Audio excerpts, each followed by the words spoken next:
오늘 본문은 엘리야 선지자의 마지막 이야기를 담고 있는 본문입니다. 엘리야는 정말 파란만장한 인생을 살았던 선지자였습니다. 엘리야가 상대했던 왕은 북이스라엘의 가장 악한 왕이었던 아합 왕이었고 그의 왕비 이세벨이었습니다.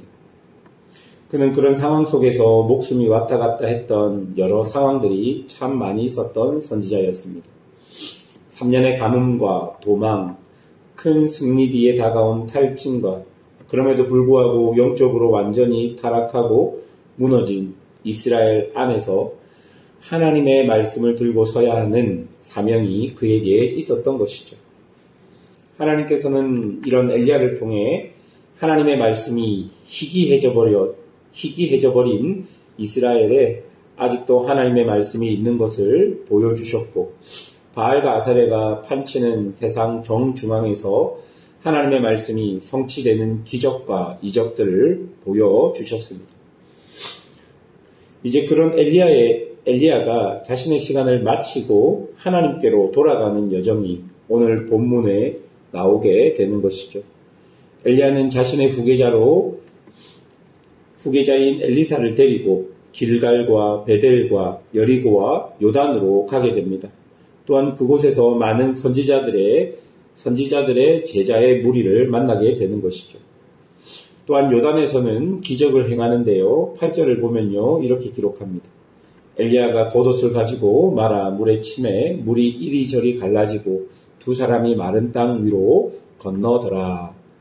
여러분 마치 모세가 홍해를 건너듯이 혹은 여호수아가 요단을 건너듯이 마른 땅 위를 걷게 되었다라고 기록하고 있습니다. 여러분 오늘 본문이 등장한 길갈과 베델과 여리고와 요단은 이스라엘 역사상 아주 의미 있는 장소들입니다.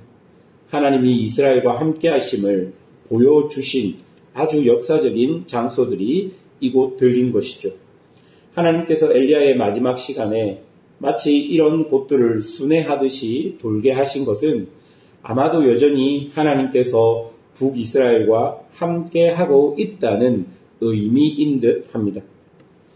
사랑하는 여러분, 물론 제가 우리와 하나님의 사이를 멀게 하지만 우리의 행위를 보고 우리를 구원하셨던 것이 아니기 때문에 하나님께서는 우리의 행위를 보고 우리와의 관계를 끊으시지 않으시는 것이죠.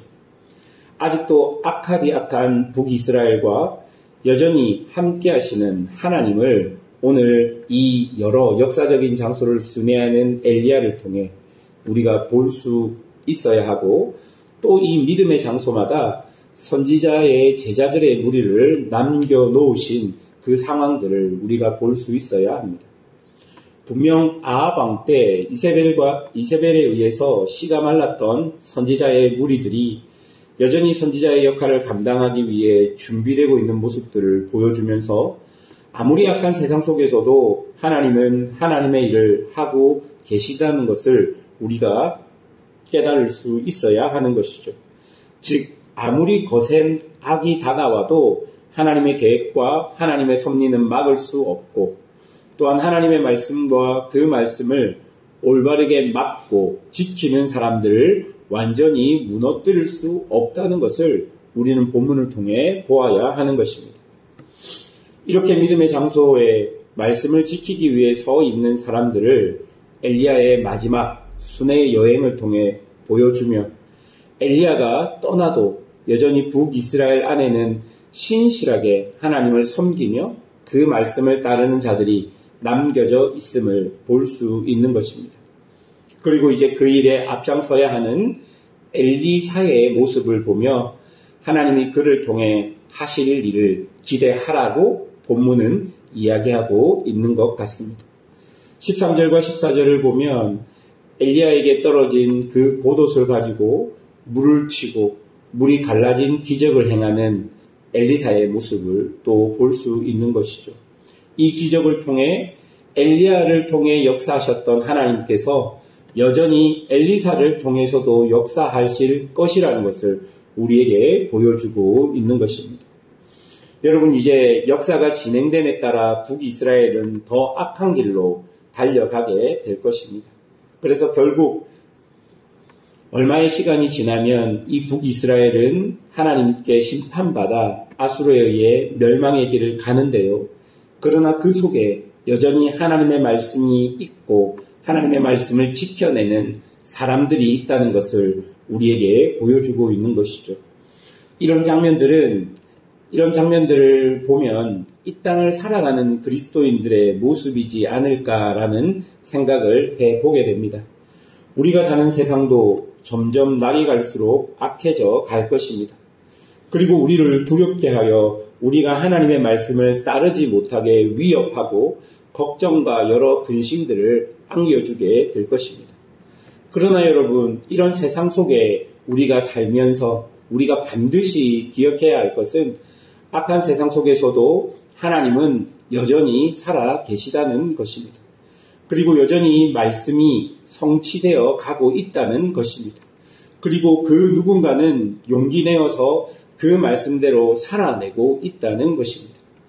말씀을 지켜내는 삶이 피곤한 삶이고 고단한 삶일 수 있고 그렇게 보일 수도 있겠다 싶습니다. 또한 악한 세상 속에서 말씀을 지켜내는 것이 여러 바람 앞에 하나의 촛불같이 보일 때도 있을 것 같습니다. 그러나 하나님께서는 그 말씀을 지켜내는 사람들의 삶이 가장 복된 삶임을 우리에게 성경을 통해 여러 가지로 보여주고 있는 것이죠. 그리고 그 복된 삶을 우리가 살아갈 수 있는 이유는 여전히 하나님께서 우리와 함께하고 계시기 때문임을 오늘 엘리야와 그리고 선지자의 무리들과 엘리사를 통해 우리에게 보여주는 것입니다. 사랑하는 여러분, 오늘 본문을 통해 우리가 이 본문의 말씀을 좀 잘 기억하고 묵상해서 세상의 정중앙에서 하나님을 섬기지 않는 사람들이 살아가는 그 가치가 통용되는 세상 정중앙에서 우리는 하나님의 말씀을 지키고 하나님의 말씀의 가치를 가지고 살아가는 그런 용기 있는 그리스도인들이 되시기를 주님의 이름으로 축원합니다. 우리 함께 기도하겠습니다.